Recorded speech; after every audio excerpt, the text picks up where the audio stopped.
think one of the biggest challenges is the lack of confidence that students tend to have when they come in. They come in and they're used to a couple of things. One of them is that when they've taken classes, their homework assignments, and you know their answers, and you know you just have to what you're working on. And when you do a research project, you don't know what the answer is at the beginning, and sometimes turns out there isn't an answer, or you have to figure out a new way to do things. And so being able to come up with a way to approach something that you don't actually have any confidence that there is an answer is a big deal. What I would recommend to students in the future applying to the RU, one would be, don't be afraid to ask for help. Be confident going into the RU program too, because you do deserve to be here. There was a reason why you were chosen by Daphne and the committee. They saw something in you that you may not see, but everyone else does.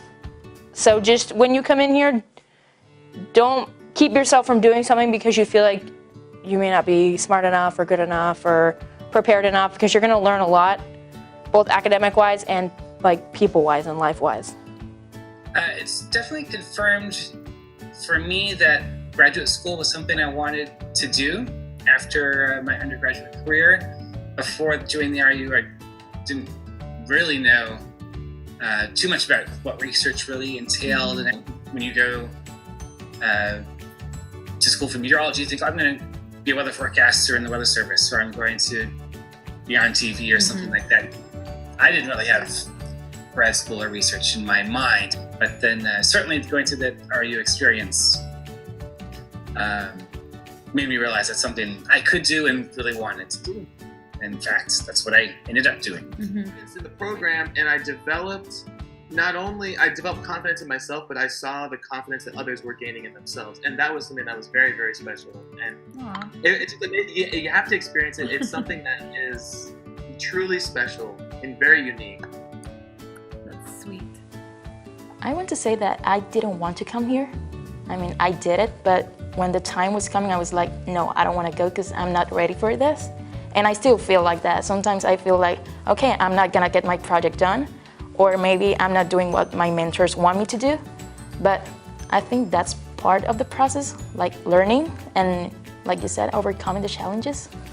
So, like, if someone feels like they can do something, just try it. What's the worst that can happen? Like me, don't necessarily be afraid, but be willing to get to know the people. You're going to be in a good group of other students and other people around you. You're going to be with good professors, scientists that know what's going on in the field, and get to know them, knowing that these people are here to help you, and they want to help you grow and take advantage of that. Also, I feel a little sad that closing in on this program. So I think that would be my main piece of advice, is just take advantage of all the resources that are there available to you, including your fellow RUers. The exact same thing. That's the thought that came to my head as well, was to come in with an open mind and get to know your cohort and their personalities and also their skills, so that you guys can share your skills. If one student is really good at one particular thing and another student is good at this other thing, it'll help with imposter syndrome, and as a whole, you guys will grow. What do I notice changing in my student throughout the summer? I would definitely say their confidence level. It seems like when they first get here, they are very intimidated, which is completely understandable. And then by the end of the summer, they feel so confident and excited and full of life with the work that they've done. And they feel so accomplished and proud of themselves. It's really great to watch. Don't have a preconceived notion about what kind of research you want to do.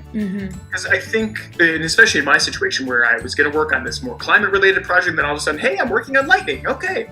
That oftentimes, whenever you're doing a research project, and this is true of RU, this is true of a master's degree, even a PhD to some extent, you're learning skills in all of these things. And so you don't necessarily have to be researching that one thing that you always wanted to. And so, being open to many different opportunities that could result from research, I think is one of the best things to keep in mind. Some of the questions that my mentor asked of me that I expected were, are you planning to go to grad school?